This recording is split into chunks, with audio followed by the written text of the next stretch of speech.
Welcome, everyone, to the Real News Network. My name is Maximilian Alvarez. I'm the editor in chief here at the Real News. It's great to have you all with us. So, as you'll know by now, I recently had the honor to join the brilliant Jen Pan and Paul Prescott, hosts of The Jacobin Show, the weekly show on the Jacobin YouTube channel. And we talked about the past, present, and future of the American labor movement. Earlier this week, we published the segment that I got to do for the show on Reagan breaking the air traffic controller strike in 1981. In that same episode, Jen Pan gave a brilliant, measured, and deeply human look at the question of care work and the exploitation that care workers in America today face, and what it means to have and rebuild a labor movement that puts care workers, if not at the center, then at a point where they are as important to the rest of the labor movement as other sectors of workers. And I'm honored to not only be sharing this segment with our Real News viewers this week on the Real News Network YouTube channel, but I'm also joined by Jen Pan right now to give y'all a little bit of an introduction and context to the segment. So, Jen, thank you so much for joining me. Thanks, Max. Happy to be here. So, Jen, you gave a bit of an introduction to yourself in the show, in the introduction that we recorded for the segment that I did on Reagan breaking the air traffic controller strike. But I guess, like, maybe could we give just a kind of quick version of that so that folks who are watching this know a bit about you and the Jacobin show itself? Yep. So I'm Jen Pan, a co-host of The Jacobin Show, which airs weekly on Jacobin's YouTube channel. We try to offer a socialist perspective on issues related to class and capitalism in the 21st century on the show.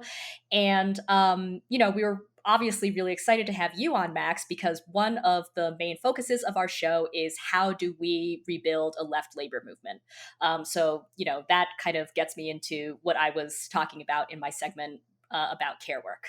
And it really is a brilliant segment. We're so excited to be sharing it with Real News Network viewers. I mean, I think that the question of care work and how we treat care workers is an enormous one, especially when you consider that care work is like the fastest growing labor sector in the United States, right? And also when we have the oldest generation, the biggest aging generation in the boomer generation that is going to need a lot of people to care for it, right? This is a really big, important question for all of us to sit with. And so I wanted to ask, by way of kind of giving viewers a bit of context, what made you want to focus on this question in particular? And what do you think, viewers most need to understand about the centrality of care work? Yeah. So the first issue is that obviously during the pandemic, we saw this massive squeeze of all care workers. So, of course, nursing home staffers, home care aides, healthcare professionals like nurses and doctors, obviously, were pushed to the bone during the pandemic, suffering high rates of burnout. And then, of course, parents as well, who are sort of unwaged caregivers. I think many felt the squeeze of having to suddenly care for kids during school lockdowns and school closures while also working their jobs at the same time. So I think that the kind of larger answer is that lots of people have been, I think, suddenly confronted with the importance and the, necessity of care work. But I'll say that a kind of second part is I think that I started to notice that when a lot of people were talking about care work, as you pointed out, Max, because it is such a rapidly growing part of the economy, I would also hear people saying things like, well, care work is kind of the future of work, or it's the future of the economy, it's the future of the labor movement, and we really shouldn't concern ourselves with manufacturing or, industrial work because that's kind of on the decline. I think that there is a kernel of truth there, insofar as you were saying, of course, care work is a rapidly growing part of the economy. But something I wanted to look at in my segment was also how can we prioritize and make care work jobs better while also not acting like it's a trade-off where we have to sacrifice blue collar work or say that manufacturing is dead in order to make care work jobs good jobs. Hell yeah. Well, I would ask Jen to expand on that even more, but she does so brilliantly in the segment that y'all are about to watch.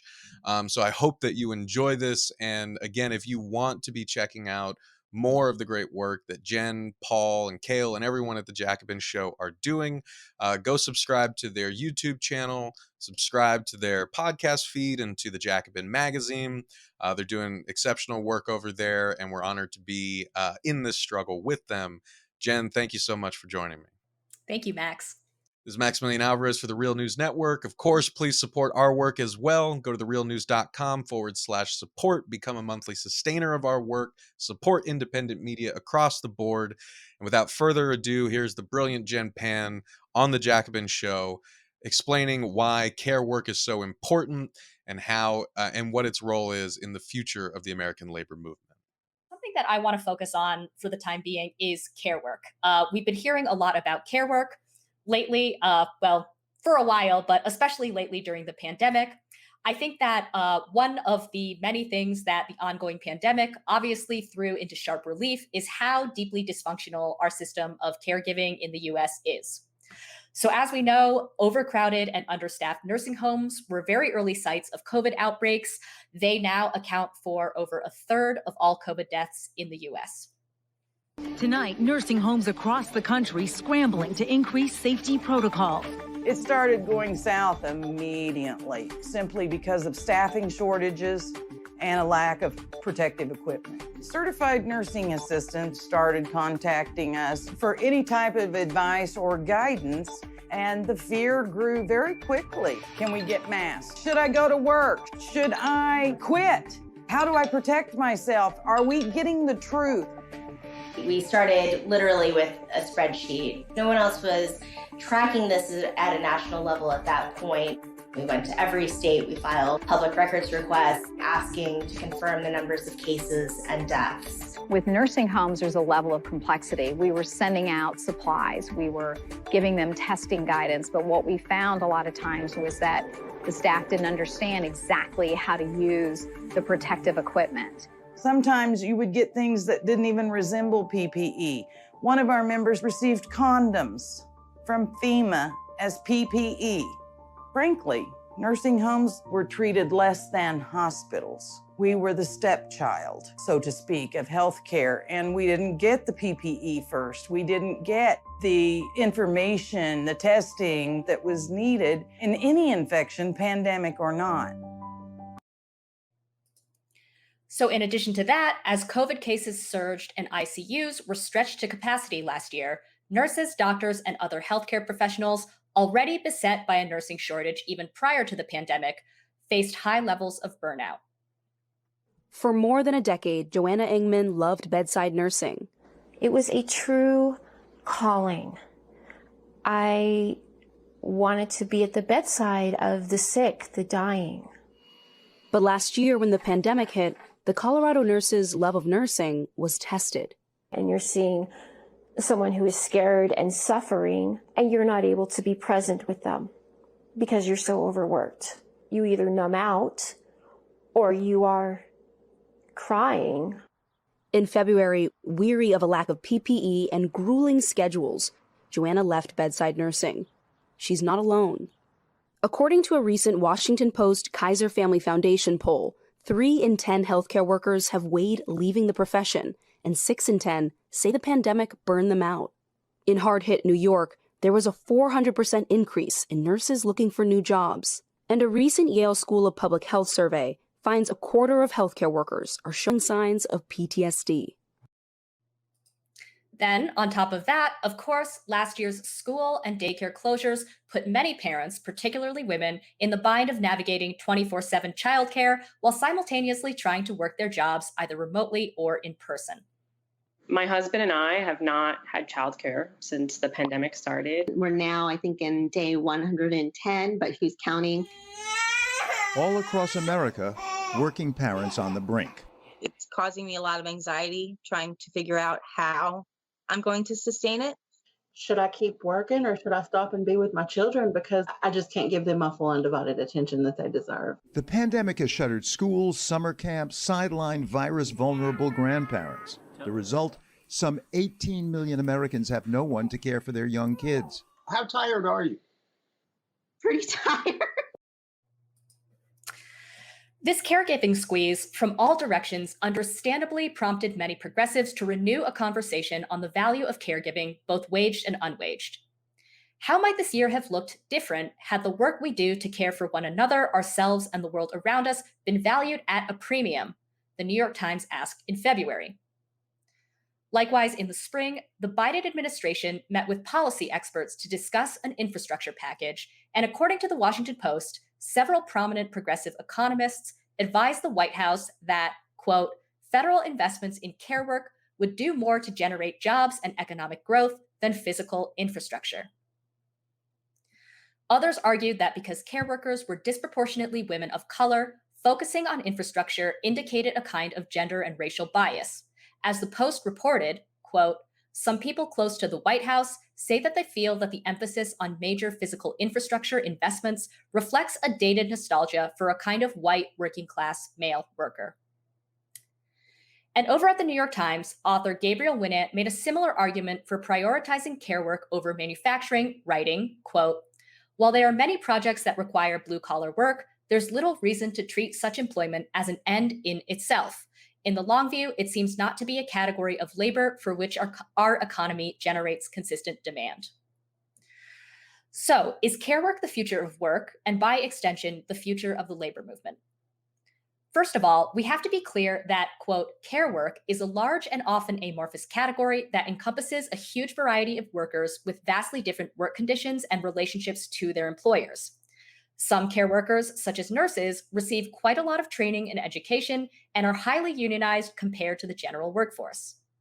On the other hand, other care workers, such as nannies, home care aides, and house cleaners, usually lack a traditional shop floor, let alone a stable employer, earn extremely low wages, often without benefits, and don't even have collective bargaining rights under federal labor law. It's this precarious and low-wage end of the care work spectrum that's growing the most rapidly. For instance, the economy is projected to add over 1 million new home care aide jobs by 2026.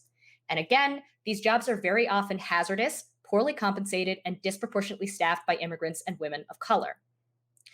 So that's all to say that I agree that we need major federal investments in caregiving. Not only do we need programs like universal childcare and universal elder care, but we need the government to ensure that these jobs are safe, well compensated, and unionized. What I reject, however, is the idea that we need to dismiss manufacturing or so-called blue-collar work in order to make care work jobs good.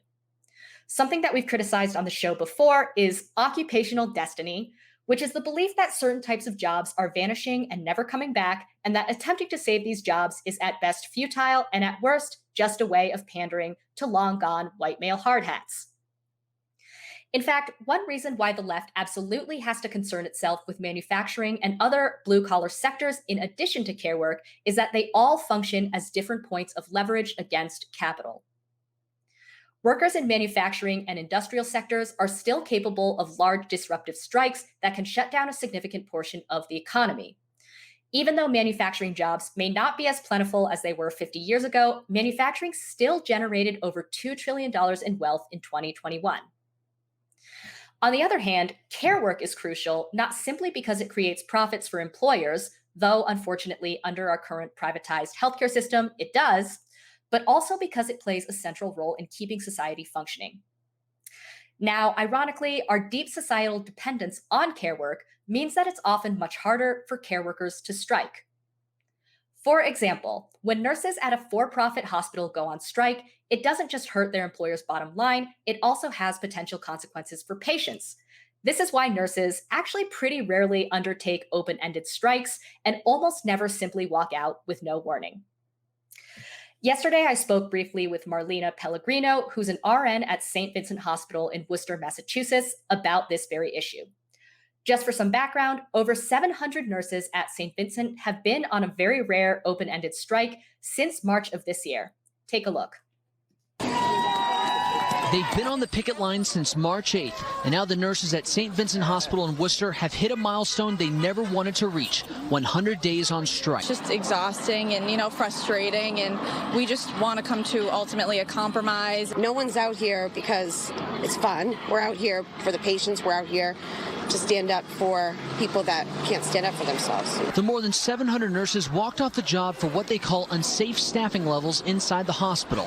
St. Vincent, which is owned by Tenet Healthcare, a Dallas-based company, announced last month they plan on hiring permanent replacements. Nurses have stepped up and said, we're not going back in that building for the status quo, where we remain caring for too many patients at one time, putting patients' lives in jeopardy every shift, every day. The nurses say Tenet has refused to come back to the negotiating table despite calls from local and state leaders. And while the financial and emotional strain has been difficult for those on the picket line, they say that hardship has only made them stronger and more dedicated to their cause. We're from Central Mass. We're people from Worcester. Are you kidding me? Of course we're going to put up a fight. But we're not going anywhere. We're out here for one day longer than they are. Since that news segment aired in June, the strike has continued, which now makes it the longest nurses' strike in Massachusetts history. Last week, the union and Tenet Healthcare, which again is the corporation that owns St. Vincent Hospital, were close to reaching an agreement to end the strike. Unfortunately, at the last minute, Tenet scuttled the deal by refusing to guarantee that all striking nurses would be able to return to their previous positions, shifts, and hours. As Marlena Pellegrino put it, this was a punitive move against the striking nurses who had worked at the hospital for decades, and as she put it, quote, union busting at the highest level. According to a statement by the nurses union, to date, Tenet Healthcare has spent more than $100 million to force and prolong the strike, while at the same time purposefully closing beds and services, deliberately using the suffering of sick patients in Worcester as leverage against the striking nurses. So it's pretty clear at this point that it's Tenet, of course, and not the nurses who are putting patients at risk. After all, recall that the nurses went on strike in the first place because of unsafe staffing ratios, among other issues. At the same time, when I talked to Marlena, she made the point that nurses do not take strikes lightly precisely because they know how crucial their work is and because of their relationships with patients. As Marlena explained it, the St. Vincent Hospital strike was nearly 3 years in the making. She told me, quote, there are more nursing strikes now than there used to be, but a nursing strike is still a very unusual occurrence. We used every single avenue we could to avoid this strike. It's not like you can mobilize 700 nurses to go out on strike in a month. We've been trying to negotiate with this administration for close to 3 years now. We worked through a pandemic where they furloughed our nurses. They sent nurses home in the middle of shifts. We worked short-staffed during the pandemic, not because we didn't have nurses, because they decided to keep those nurses home to save money. It's PPE. So it stemmed from there. Before the pandemic, we were negotiating about staffing. We filled out close to 600 or 700 unsafe staffing reports. We had multiple negotiation sessions, meetings. We had informational pickets. We did standouts. We wore buttons. We signed petitions. We had monthly meetings with our upper administration. We had one-on-one meetings with them. We took a no confidence vote in our CEO and chief nursing officer. I think it's going to be over a year ago now. 14 months or maybe more. All of these actions, we did this all while working short-staffed, all while our patients were having more falls. We were caring for too many patients at one time, and not because there weren't nurses to be had, not because this company didn't have any money, because they just said, no, you're not having more staff. So Marlena continued, after 3 years of doing that, after all of that negotiating, when it came to this point, the union gave the hospital a 10-day notice. We don't just walk out of the building. We don't just walk out on our patients. It's a heart-wrenching decision to begin with. So all of this is to say that the very nature of care work means that nurses and other care workers are often up against constraints that industrial workers just don't have. Care workers are essential because they so often make the difference between life or death for the people who rely on them. We depend on them for our basic human needs. But the strength of the labor movement also depends on industries that are positioned to directly hit capital where it hurts the most. That is, by eating into profits and imposing new costs on business. Here's how economist and former trade unionist Howard Botwinick described the relationship between labor and capital during the New Deal. He writes, unions were only able to get these giant corporations to take them seriously at the bargaining table because thousands of militant workers had developed the ability to impose significant costs on those firms if they refused to take them seriously. Through the effective use of mass picket lines during strikes, sit-downs, slowdowns, boycotts, and other creative tactics, those militant CIO unions forced their employers to weigh the relative costs of allowing wages and conditions to gradually improve versus the alternative costs of fighting a prolonged battle with their unions. And, as in other competitive choices facing firms, employers were compelled to adopt the option that would hopefully minimize their overall costs. In effect, the CIO found a way to turn the forces of competition against their employers. In other words, if the left is serious about rebuilding a labor movement that has the capacity to confront capital and win gains for all of the working class, we can't indulge in occupational destiny or inadvertently fetishize so-called pink-collar work simply because we don't want to seem like we're fetishizing blue-collar work. The future of the labor movement is care work. It's also infrastructure, manufacturing, clean energy, transportation, communications, and more. The point of building a vibrant labor movement, after all, is not to predict what will happen to jobs in the future, but to at least try to have some hand in actively shaping that future ourselves.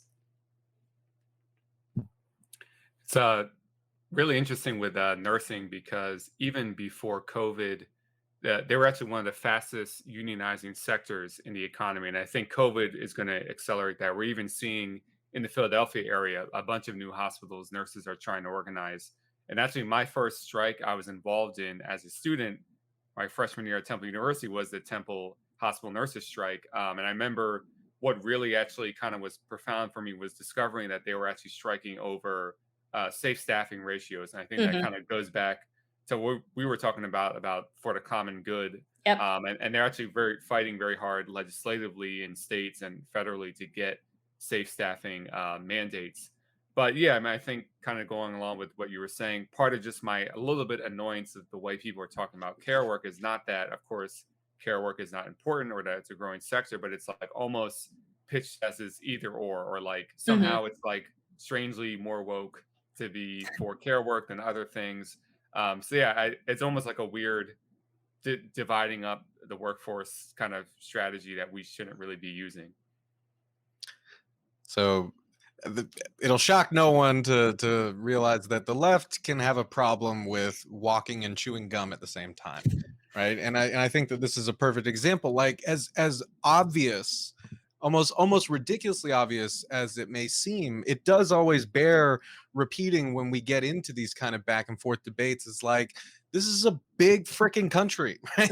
There are a lot of different workers there working in lots of different types of conditions, right? You know, it can't be either or. It's never either or. It was never ever going to be either or, right? We have to be able to take that kind of complexity for what it is, right? And think about the totality of it all. And I think that, yeah, when we talk about care work as the future, I think that one really interesting facet of that conversation that I'd be curious to hear you guys' thoughts on is like, because when we talk about manufacturing not coming back, right, it's kind of because we are always locked into this sort of capitalist paradigm of understanding the possibilities of history, right? That the only types of jobs that can be created, and we'll stick with this country, right? The only types of jobs that can come about, that can be created, are ones that serve kind of the profit-making needs of, you know, the business class, what have you, right?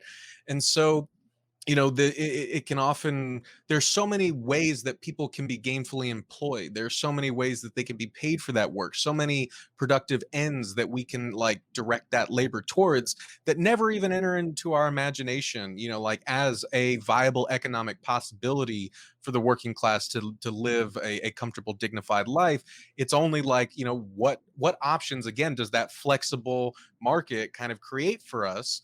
You know, care work could be an example of how it's like, well, yeah, it's care. It's something human beings do for one another, right? It is one of the most vital and essential kind of labor forms of labor that we have ever provided one another. It doesn't have to be kind of roped into this awful system of profit, but companies like Mhm. Tenet have certainly like made it so, right? And they Mhm. show what that question of rigidity and flexibility means, right? Tenet is doing what Reagan did. Yeah. It throws money at the problem, and it says, you ungrateful bastards didn't want to take that. And the workers are saying, because it's not just about the money, right? Like having a 4-to-1 nurse to patient ratio is what Alan Greenspan would call a rigidity, right? It is Right. That's the something, it fact. is a Yeah, backstop. exactly. Yeah.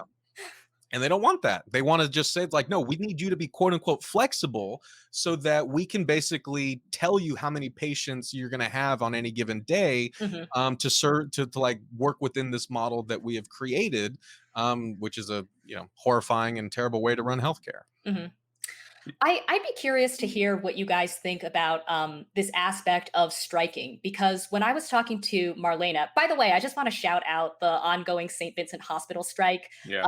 Like I said, like they have been on strike for almost 6 months now. When the RN I talked to, Marlena, is incredible. I think she said that she's been working at St. Vincent for over 2 decades. A lot of the nurses have been at the hospital for decades.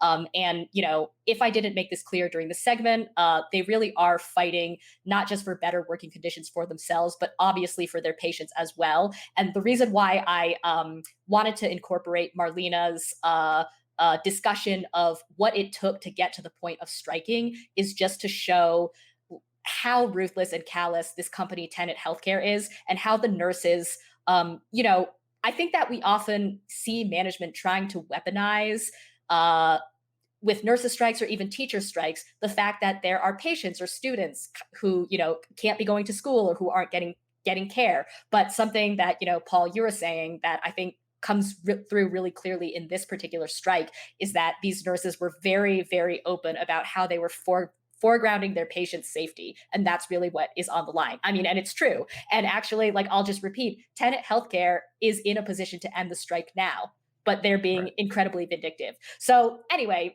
that's just wanted to throw that out there. But to go back to sort of the original question, I do really think that healthcare workers and, in many cases, teachers are in a very tough position when it comes to striking. And I think that, that is inherent to the nature of their work. Obviously, people don't go into nursing if they don't like to help people. Nurses and teachers build relationships with their patients and students. Like it's much more difficult, I think, for a nurse to walk off the job than it is for, a Nabisco worker to decide that they're not going to package Oreos for the day. Shout out to Nando's segment from last weekend. If you didn't see it, catch it. But anyway, I guess I'm wondering what you guys make of that, because I think, although obviously, as we've seen with the St. Vincent strike, that can be overcome when conditions become bad enough. I do think that is something that makes care work a much more difficult sector to, it's not that they're not militant, but it just makes it a much more difficult sector to directly confront capital, I suppose. Yeah, I mean, and I think what I might say is on the flip side of that, like I think it makes it more difficult initially to strike, but I think the flip side is that those strikes actually are so much more powerful politically when done right, and of course this is like nothing to shoot down any strikes in the private sector, but like the Chicago teachers strike, the LA teachers were so powerful because they were, involved the broader community. And I think, for leftists, these are interesting fights because it's like a broader class-wide fight. So it's like, yes, the teachers on strike, but we're fighting for these services that the working class of this city depends on. And if you can mobilize on that basis, it's a broader class-wide fight than like kind of said, these particular workers at this factory are fighting. And yes, we know that, improving their conditions will help improve everyone, but there's less of that direct connection. So yeah, I think like it's harder, but I think like when it happens in the public sector, it could be more powerful in certain ways. And I think it's the kind of thing where the more these unions learn how to do it in the right way, I think the better they'll get at it. But again, of course, it's not to say that we don't need strikes in the private sector. Of course we do. I just feel like I've seen so many instances of strikes where management does successfully rally the public against teachers or against, nurses or people in a position of, care, or who have students or patients. I think that you're right, that it does seem like since at least the Chicago teachers strike, the managers and like the right wing have been a little less effective at doing that. Like I noticed that there was a lot of that during the pandemic, where you had a lot of Republicans and even Democrats, saying things like the teachers are, like they're basically locking your kids out of school because the teachers unions like don't want the teachers to go back to work. Parents, you should be really mad about this. And maybe they were a little successful at kind of ginning up resentment, but I think for the most part, lots of parents, and thanks to, of course, the work done by teachers unions in kind of this bargaining for the common good model, and just community outreach, we're able to deflect that narrative. But Max, any thoughts on that? Yeah, well, I mean, like, I know that in the previous kind of segment, I talked about my own conservative upbringing. This is all very familiar to me. I remember You've heard the when arguments. I've heard it, I felt it, I thought it. I mean, I remember when some of my own teachers, went on strike. Mhm.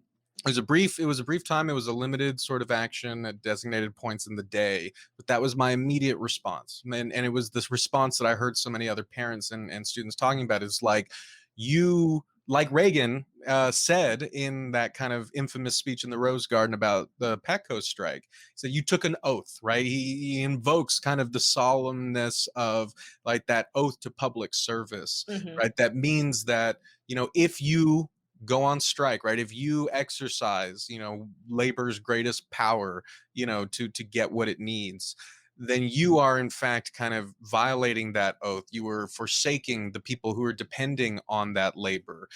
And that was always a very effective way to turn me and so many others against teachers like that. And I think that one thing that is really important, and a potential sign, a hopeful sign, right, is again, when I think about the decade and a half, or the 2 decades, I suppose, after Reagan, right, leading up to the financial crash, right, it was in that period that the ruling class's fictions and fables like had some sort of purchase for a lot of us, because the dream of attaining a middle class like life, or even more than that. Reagan famously said that I want to live in America where people can get rich and stay rich, right? You don't hear Republicans saying that crap anymore, because they've all acknowledged that it's not going to happen, right? The billionaire class has been set.